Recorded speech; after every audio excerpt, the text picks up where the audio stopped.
Now go. Hey guys, this is our peanut butter and jelly project. I'm Ava. I'm Milani. I'm Aubrey. I'm Alexandera. I'm Sekara. And Aubrey and Milani are going to be reading out the instructions. And Alexandera is the one who's going to be making the sandwich. And Sekara is the one behind the camera. You know, I'm just here because I did most of it. Observing. Yeah. All right, let's get started, guys. Grab a napkin and put the napkin down on the table in front of you. Don't mind this motion. Hey, I think it messed up.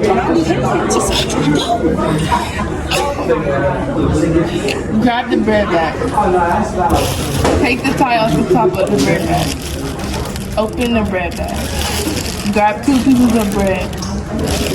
Put the bread bag down.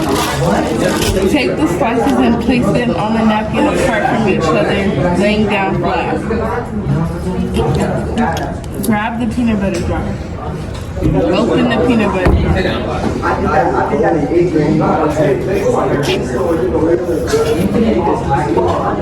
Place the lid to the peanut butter jar down on the counter. Grab a knife. Put the knife in the peanut butter. Get a big scoop of peanut butter. Take the knife out of the peanut butter jar. Put down the peanut butter jar on the counter. Pick up 1 slice of bread of your choice with the hand that isn't occupied. Fully cover the slice of bread that's facing up in your hand with peanut butter that's on the knife. Stop when slice of bread is covered with peanut butter.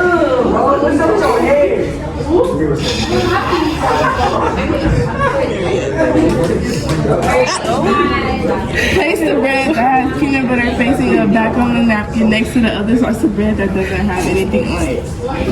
Pick up the peanut butter lid and screw it back on the peanut butter jar.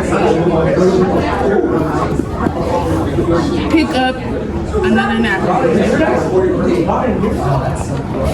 Clean the knife off with peanut butter with a different napkin than the one your bread is. Put the napkin down in the area of your choice. There you go. 24. Okay, put the napkin down and did you do that? Okay. Grab the jar jelly.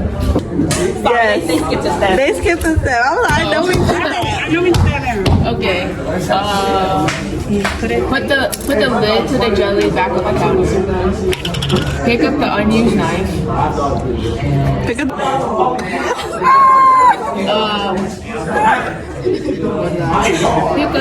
Okay, place it in the jelly jar with your hand on the knife. Why do we add all that? Scoop up jelly with the knife in your hand. Put the jelly jar down. Pick up a slice of bread with nothing on it with an unoccupied hand. Fully lather slice of bread in your hand that's facing up on jelly. Stop lathering. You really got it now. Girl, we said big scoop. That is not big. It's okay. No, it's not thick. Alright, we said big. Alright. Okay, place the bread down with the jelly facing up on the napkin next to the slice of bread with peanut butter facing up. Pick up the same napkin that you used to clean the peanut butter knife with and use the clean side of it. Wipe off the jelly.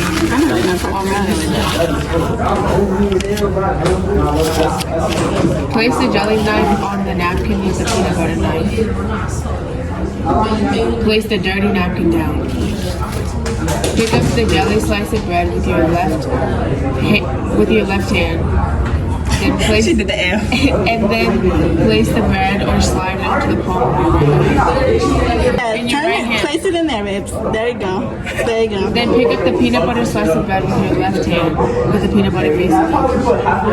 Turn the peanut butter slice of bread over the jelly slice of bread. Gently smash the 2 slices together. Take your left hand off the top of the peanut butter and jelly sandwich. Flip the sandwich that's in your right hand on the napkin and pick it up. You're done. Okay, so this is us. We're gonna be answering the questions because you said you wanted in a video, so this is what we're doing. And this is Ava. Milani. Aubrey. Sekara. And Alexandra, but she's in the bathroom. So Man, this shit fit. So the first question is, what was this activity forcing you to do? Okay, the activity was like forcing us to do, making us think of our perfect peanut butter and jelly sandwich, because engineers and artists and like scientists, they all have like an image in their mind of perfection of what they're trying to create. And what we're trying to create is a peanut butter and jelly sandwich. So we had to make the instructions to create our perfect peanut butter and jelly sandwich. Like we had to make our vision come to life. Yeah. And it's like also forcing you to do like labs, because when you do a lab, you have to go into depth about it. So that's what we did. We went into depth about like your peanut butter sandwich. Okay. Aubrey, Question 2. Yeah.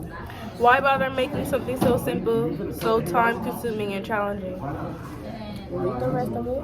Oh, you could have made that perfect sandwich in less than a minute from the very beginning if you didn't have to write stuff down. Well, like you said in the video, everybody has their own perfect idea of a sandwich or anything they're making. So we combined our perfect idea of a sandwich, and like you said, we have to go into depth of making it.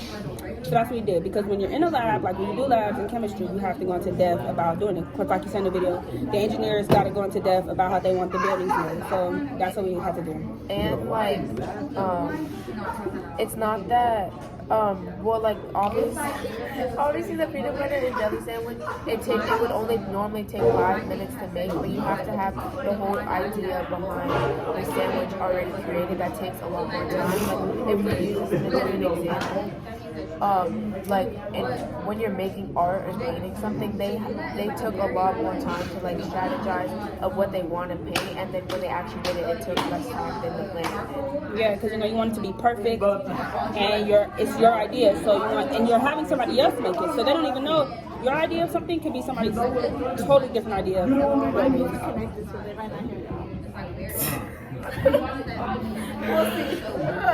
Okay, we're back to answer question 3. We thought we had technical difficulties. Question 3. What does this have to do with science? Scientists aren't creating sandwiches. The same thing with those artisan junk from the slides. I don't see LeBron James writing instructions on how to shoot a 3. Okay.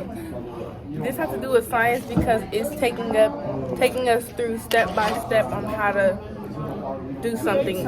Yeah, create something. So like, even though making a PB&J sandwich is easy, like it's taking us through the step-by-step procedure on how to do something, not just creating a PB&J sandwich. And like you said, creation. LeBron James probably had to plan how to do the perfect No, 3. you have to practice. Yeah, You don't even shoot 3. You have to like think it through, and that's planning. You have to think it through, and you have to practice and think it through and get his strategies right. So that's what we do. We have to think it through, get our strategies right, because the person that made the sandwich probably has a totally different idea of how we make the sandwich than theirs. If you get what I'm trying to say. But yeah, it has a lot to do with science. Yeah, I'm not doing that. Throughout the year, Mr. Mattson is going to give you an end goal, and he wants you to reach this, especially with all math instructions. Instead of showing you the goal and asking you to go get it, he will instead give you instructions. He spent countless hours creating. He will then ask you to follow them, just as they're written. You will protest and refuse to do so, instead claiming you know where you are going and don't have to waste your time following each little step. When you come across this point in time, what will you think about and how will you respond? Well, you're the teacher, so I'm going to follow your instructions anyways, because you know what you're doing. You have the degree. I don't have the degree. I'm just trying to graduate so I can go get my degree. So even if you give me a whole bunch of instructions and tell me to do it, and even if I don't agree with it, I'm still going to do it because that's what I'm supposed to do in this class, and that's the whole point. You're supposed to teach me and lead me through success in this class. So, yeah. Finally, how do you think creators turn an idea that stems from a pattern into a product? That's a great question, guys. That's a good question, but Yeah, go. They just. Yeah, and I think maybe like they take the patterns that they see, and they see like connections between the different patterns, and then like the connections between the different patterns creates their end product and their new creation? That question is kind of complicated. Because people don't really create patterns. They like have an idea and then they make it come to life. I mean, all products are ideas of somebody else's. Like a water bottle, it's a product of somebody's idea. Put water in a bottle so you can drink it.